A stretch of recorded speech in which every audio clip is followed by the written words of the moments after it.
several methods have been described to more objectively estimate the amount of pleural fluid.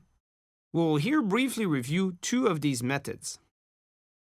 For both methods, the transducer needs to be positioned perpendicularly to the chest in the transverse plane at the lateral chest zone.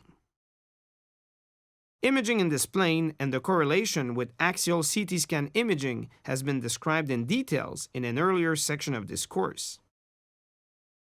Also, for both methods, the maximal interpleural distance at end expiration needs to be measured.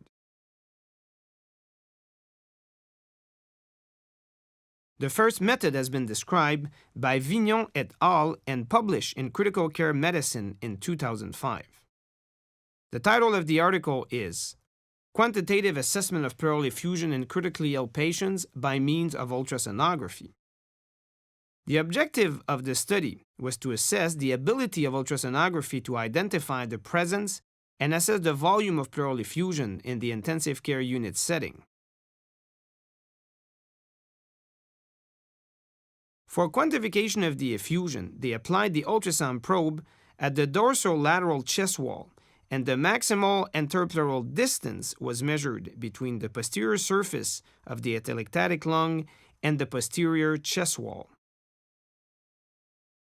Let's now transpose the schematic image to get to the actual 2D ultrasound image obtained. As shown here, the maximal interpleural distance between the posterior surface of the atelectatic lung and the posterior chest wall has been measured.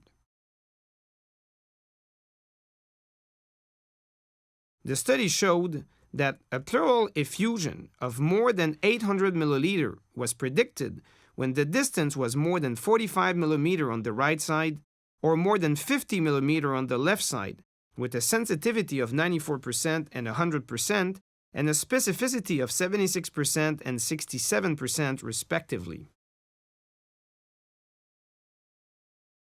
It was thus shown that bedside ultrasound is well suited for the semi-quantitative assessment of unloculated pleural effusion in intensive care patients.